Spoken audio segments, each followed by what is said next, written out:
மாண்புமிகு தமிழ்நாடு முதலமைச்சர் என்னை ஒரு சட்டமன்ற உறுப்பினராக ஆக்கி இன்னைக்கு ஒரு அமைச்சராக இன்னைக்கு இந்த இடத்துல இருக்கிறேன் அப்படின்னு சொன்னா அது தமிழக முதல்வர் தளபதி அவர்கள் மட்டும்தான் இதையெல்லாம் சாத்தியம் என்பதை இந்த நேரத்தில் தெரிவிச்சுக்கிறேன். இனிய மாண்பு முதலமைச்சர் அவர்கள் பொறுப்பு அமைச்சராக எனக்கு கடலூர் விழுப்புரத்தெல்லாம் கொடுத்துருக்கிறாரு. ஒரு மிக சந்தோஷம் என்னன்றா கடலூர் எனக்கு ரொம்ப பிடிச்சமான ஒரு ஊர். நான் எப்பெல்லான்ட்டு எனக்கு கொஞ்சம் ஏதாவது ஒரு டென்ஷனாக கோபமாக இருந்தேன் அப்படின்னா பக்கத்தில் இருக்குதுன்னு சொல்லிட்டு இங்கே நான் வந்து சீனு விருத்தாச்சலம் தளபதி ஆனந்து எல்லாரையுமே கூப்பிட்டு எதையாவது பேசிக்கின்னு எதையாவது டென்ஷனாக இருந்தேன்னா ராஜசேகர் எல்லாத்தையும் பேசிக்கின்னு இங்கே உக்காந்தெல்லாம் பேசுவேன். 5 வருஷம் 7 வருஷத்துக்கு முன்னாடியெல்லாம் இங்கே தனியாக கூட யாருக்கும் தெரியாமல் வந்து உக்காந்து இருப்பேன். அதுக்கப்புறம் நான் வந்திருக்கிறேன்னு கேள்விப்பட்டோடனே நம்மளுடைய நிர்வாகிகள்லாம் வந்து என்னை பார்ப்பாங்க. அவங்களோட 1 மணி நேரம் 2 மணி நேரம் நான் இங்கே உட்காந்து பேசிட்டு அப்புறமா நான் பாண்டிச்சேரிக்கு திருப்பி போயிடுவேன். அதுமாரி கடலூரில் இருக்கிற 9 தொகுதியில் ஒவ்வொரு தொகுதியிலையும் எப்படியும் ஒரு 10,000 பேர் 7,000 பேரை பேர் விட்டு சொல்கிற அளவுக்கு இங்கே எனக்கு நல்லாவே பழக்கம். இந்த கடலூர் மாவட்டம் மிக சிறப்பான மாவட்டமாக தமிழ்நாட்டிலே ஒரு மிக சிறப்பான மாவட்டம் எது என்று சொன்னால் அது கடலூர் மாவட்டம் என்று நான் அடிக்கடிக்கு சொல்லிக்கொள்வேன். எங்களுடைய கட்சியில் நான் சொல்லுவேன், எனக்கு இந்த பொறுப்பு அமைச்சராக கொடுத்துருக்கிற இந்த கடலூர் மாவட்டம் மிக சிறப்பாக இனி வரும் காலங்களில் இந்த மாவட்டத்துக்கு தேவையான அனைத்து திட்டங்களும் இந்த தொகுதிக்கு இந்த கடலூர் மாவட்டத்துக்கு எடுத்து வரப்படும் என்பதை தெரிவித்துக் கொள்கிறேன். அடுத்த வருடம் ஜூலை மாதத்துக்குள்ளார கப்பல் போக்குவரத்து கண்டிப்பாக மாண்பு முதலமைச்சரோட அனுமதி பெற்று அதற்குண்டான ஏற்பாடுகள் செய்யப்படும் என்பதையும் தெரிவித்துக் கொள்கிறேன். மேலும் கலெக்டர் ரொம்ப சுறுசுறுப்பானவர், எது சொன்னாலும் பாசிட்டிவாக செய்யணும்னு கூடிய ஒரு நல்ல கலெக்டர் நமக்கு கிடைச்சிருக்கிறாரு.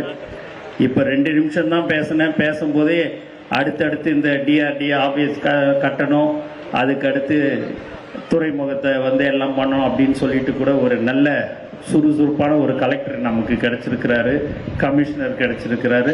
எல்லாருமே பார்த்தீங்கன்னா யூத்தாக தான் எல்லாருமே இருக்கிறாங்க. எல்லாம் காலேஜுக்கு போயிட்டு வர்ற மாதிரி இருக்கிறாரு கலெக்டரு கமிஷனர்லாம். இங்கே பார்த்தீங்கன்னா சகோதரர் தாமரை செல்வன் எங்களுடன் இப்போது இருக்கிறார். இன்னொரு பெரிய பலமாக அவர் எங்கள் கூட இருக்கிறதுனால நல்ல நல்ல திட்டங்களை எல்லாம் கடலூர் மாவட்டத்திற்கு கண்டிப்பாக எடுத்து வரப்படும் என்பதை தெரிவிச்சுக்கிறேன்.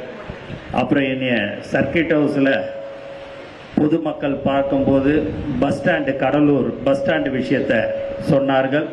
அது மாண்பு முதலமைச்சருடைய கவனத்துக்கு எடுத்து செல்லப்பட்டு கடலூரில் மீண்டும் அந்த பஸ் ஸ்டாண்டு அங்கே வருவதற்குண்டான ஏற்பாடுகளை மாண்பு முதலமைச்சர் அவர்களிடம் அனுமதி பெற்று அவர் என்ன சொல்கிறாரோ அதுபடி கண்டிப்பாக அது செயல்படுத்தப்படும் என்பதையும் இந்த நேரத்தில் உங்களுக்கு நான் தெரிவிச்சுக்கிறேன்.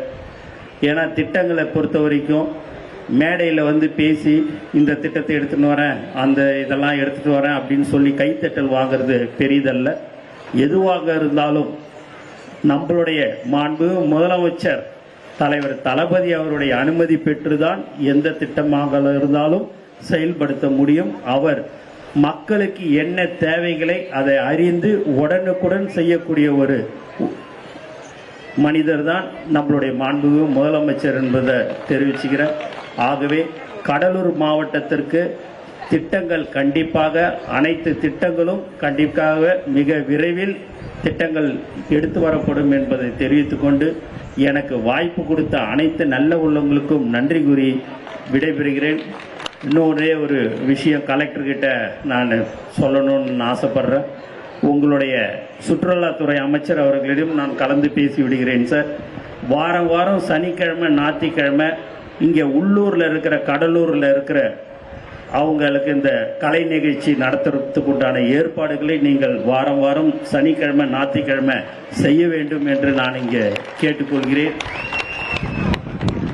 ஏன் அப்படின்னா அவங்கள ஊக்கப்படுத்தின மாதிரியும் இருக்கும், கலைஞரை ஊக்கப்படுத்தின மாதிரியும் இருக்கும். மக்கள் வந்து இங்கே அமைதியாக வந்து உக்காந்துக்கின்னு ஒரு ஃப்ரீயாக எல்லாமே அவங்க பார்ப்பாங்க.